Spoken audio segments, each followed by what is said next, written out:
Hey, how you going? This will be the last video for this week. I don't know about you, but I'm exhausted. I've been making these all day.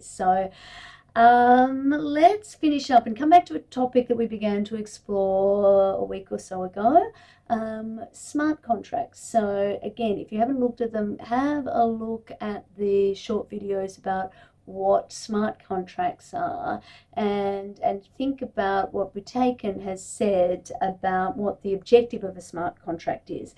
And really just all I want to do here is remind you about them, highlight some of the similarities and differences with contracts, and return back to Lawrence Lessig. Remember him and his ideas about code being law, and think about code is law in a smart contract sense.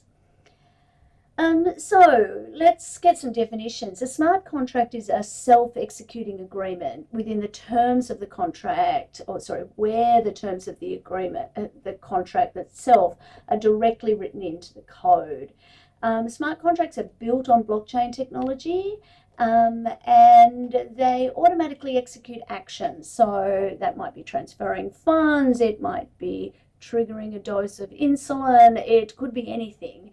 When a range of predefined conditions have been met. And once again, intermediaries aren't required. So essentially, it's argued that they offer increased efficiency, transparency, and security compared to traditional contracts. Now, Vitaly Buterin would argue that actually they were never really meant to be contracts in the first place, that they took the analogy of a contract when they built this particular form of a blockchain, Ethereum. But I think at the end of the day, it's important for us to take this as an opportunity, especially for those of you who are business students, to think about what contracts are and think about what agreements are and what it is that we're expecting in many agreements that are executed by code. On the slide, for those of you who are going to look later, if you're listening, there's a couple of definitions from some of the literature, essentially focusing on the way that the blockchain infrastructure triggers particular actions to take place in a smart contracting environment. So where are they used? A range of different places. Initially, they were proposed for consumer protection, financial interactions, potentially for political, corporate, and organizational governance, for gambling, supply chains, and for dispute resolutions.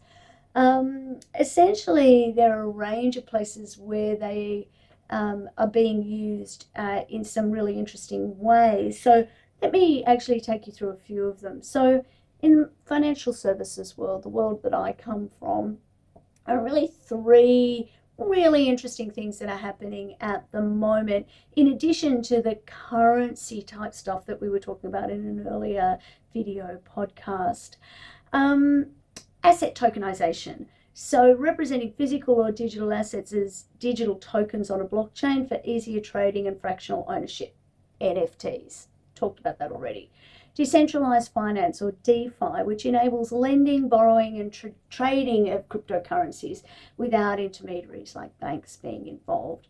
And a lot's happening in the insurance space, so automating insurance claims processing and payouts based on predefined conditions and data from trusted sources. So weather data for crop insurance, for example. Next, let's talk about supply chain management. There's some really interesting things happening with blockchain in that space with provenance tracking. So recording the origin and the movement of goods along a supply chain to ensure transparency and to reduce fraud. And automated payments, automatically releasing payments to suppliers once certain conditions are met. So delivery confirmation, that kind of thing. A lot is happening in the intellectual property and content management space, so relating to the distribution of royalties, for example, automating the distribution of royalties to creators and right holders for music, video, and other digital content based on usage data. And digital rights management, enforcing access control and ownership rights for digital content through blockchain-based licenses. Yes, that is what the library resources and the academic publishers are using, which sometimes irritates us when we are just trying to find something quickly, but it's there for a reason, I guess. And we're expecting more and more use in real estate with property tokenization and automated property transactions. Identity management is really interesting. It's something that we've spoken about over and over again. So self-sovereign identity, allowing individuals to control their digital identities and share their personal information securely and selectively. And authentication and access control using blockchain-based digital identities for secure authentication and authorization in a range of systems without actually having to provide the people who you need to authenticate you with your valuable documents like your passport, etc. I was really excited a couple of years ago about what might happen in voting systems. Unfortunately, some of the most courageous of those seem to have fallen by the wayside along the way, but we could see how the blockchain could be used for secure electronic voting, leveraging blockchain tech to create tamper-proof and transparent voting systems for elections and shareholder voting. And decentralized governance, enabling decentralized decision-making in organizations and in communities through smart contract-based voting mechanisms. Talked a lot about Internet of Things over the last few weeks. Device coordination and automation, automating interactions between Internet of Things devices, so adjusting energy consumption based on real-time pricing and data from the grid. Or device identity and access management, securely managing the identity and access rights of Internet of Things devices in a decentralized manner. Healthcare is going to be a really interesting one. Patient data management, securely sharing and managing patient data amongst healthcare providers, maintaining patient privacy at the same time. Automated insurance claims that I mentioned earlier, tracking biometrics, and then using those biometrics to trigger, say, doses of insulin or a heart medication or something similar. The things that I've just reeled off now are just a fraction of the potential applications for smart contracts. As the technology matures and adoption increases, smart contracts are likely to impact a whole range of industries and enable innovative solutions to a range of different challenges, some of which we haven't even thought of yet. So if a smart contract is self-executing agreement with the terms of the contract written into it, and it's built on blockchain technology, and when certain things happen, if they're going to trigger certain events, then it's going to be important that that trigger is a trusted third party. So the language we use is Oracle. So an oracle, framed after the Oracle of Delphi, is a third-party service that provides external data to smart contracts. Since blockchains can't access data outside the network that they have, oracles bridge the gap between the smart contracts and the off-chain world. Oracles can supply various types of data, including price feeds, weather information, or election results, and that in turn will trigger that smart contract execution. So let's imagine what this might look like in the real world. Imagine an insurance company offers a weather-based insurance policy for a farmer's crop. A smart contract is set up to pay out the insurance claim if the rainfall for a specific period is below a predetermined threshold or perhaps above it. An oracle that's trusted by both parties provides that rainfall data from an external weather source. If the oracle reports that the rainfall is within the relevant threshold, then the smart contract would automatically execute the insurance payout out to the farmer. So the Bureau of Meteorology could be that oracle, for example. So let's talk quickly now about the ways that smart contracts are similar to and different from traditional contracts. Under Australian law, in order to have a contract, you need to have a number of things in place. Firstly, the parties need to reach agreement. Now, traditionally, that meant that somebody made an offer, that offer was accepted without any variation, and agreement was born. But there are other ways of seeing that agreement too.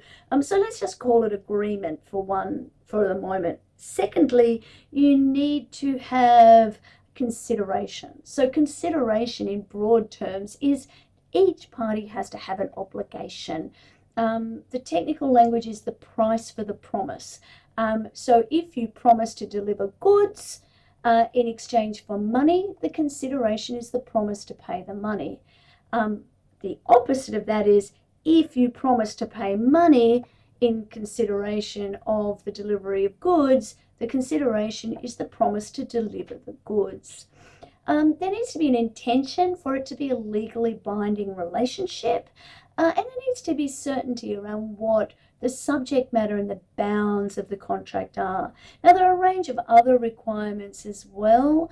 Some of these are kind of odd. So we often, in business terms, we think about the contract as a written document, but actually none of the requirements for a valid contract are writing. You can have a contract with somebody without it being in writing. It may, of course, be difficult to enforce if there is no writing. And there are certain types of subject matter, for example, anything to do with land, where there are statutes that say, unless there is a written contract, the court's just not going to enforce this kind of agreement. So let's think about what this means for smart contracts. So for both traditional contracts and smart contracts, we need to have an agreement between parties. So they're created, I should say, to establish mutual obligations or promises, and they typically involve the exchange of goods, services, or other forms of value.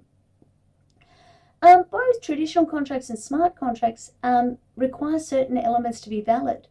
As I said before, for a contract to be valid under Australian law, we need to have that agreement, intention, consideration. Similarly, smart contracts need to have a clear agreement between the parties and a well-defined set of terms to execute the contract. It needs to be reducible to a set of code or a set of instructions. Now, both smart contracts and traditional contracts can be legally enforceable. In fact, I would argue that while all contracts, all Australian law contracts, the question becomes one of enforceability, where smart contracts, those that meet the requirements to also be a traditional contract, the next question will be one of enforceability. There are some considerable differences, though. The nature of the contract, for example, the nature of contract, and here I'm talking about contract, the noun, as opposed to the verb.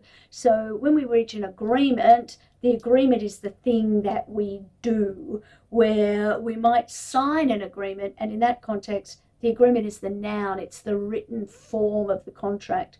Traditional contracts are the noun, the written form is written in natural language, while smart contracts are written in computer code. And this means that smart contracts can be executed automatically by a computer program or a decentralized platform like a blockchain once the conditions have been met. Automation and self-execution. Smart contracts are designed to be self-executing and self-enforcing. This means that they automatically execute the terms of the agreement without the need for a human intervening. Traditional contracts, on the other hand, usually require manual enforcement and resolution of disputes through legal channels. The third difference is immutability and transparency. Smart contracts on a blockchain are generally immutable, meaning that once they're deployed, they cannot be easily altered or tampered with. This provides a high level of security and transparency for the parties involved. Traditional contracts, they too should be immutable, but they can arguably be more susceptible to fraud, forgery, or misinterpretation. The lawyers amongst you will understand past consideration is not good consideration. This means that once an agreement is made, changing the terms on the fly it just doesn't work. And so one of the things that you need if you want to alter your agreement, you need the parties to agree, and you usually need a new form of consideration to make that happen. So theoretically, contracts are immutable. Traditional contracts are immutable, but in practice, we all know people negotiate on the fly and things change. The fourth issue I wanted to mention is flexibility in formation. Traditional contracts under Australian law can be oral, written, or a combination of both. So I said before, you don't need to have writing. If you do have writing, that tends to override anything that is a memory of an oral conversation. Smart contracts in contrast are solely digital. They're written in code. You can't have an oral smart contract. Interpretation and ambiguity. Traditional contracts in natural language can be subject to interpretation, which can lead to disputes and to litigation. A smart contract, on the other hand, is written in code, which is more precise and less prone to misinterpretation or ambiguity. Of course, it does mean that if there are errors or vulnerabilities in the code, you might end up with circumstances that you didn't expect. So while smart contracts share some similarities with traditional contracts under Australian law, they're distinctly different in their nature, execution, and the way that they're enforced and executed. Smart contracts continue to gain prominence, and so it is likely that the Australian law is going to need to adapt to address some of the unique challenges and opportunities that they present. Does this remind you of Lessig by any chance? Lessig's code is law, code as law, theory or argument is probably a better word for it, is an argument. It essentially could have well have inspired the idea of a smart contract, because a smart contract is all it is. It's code sitting on a blockchain. A happens, that triggers event number B. So the code is essentially driving that private law, that agreement between the parties to this smart contract. So there finishes the gospel according to Kath. If you have any questions, concerns, frustrations, or compliments, bring them to the tutorial. I look forward to discussing them with you. And until week 9, have a great time. Cheers.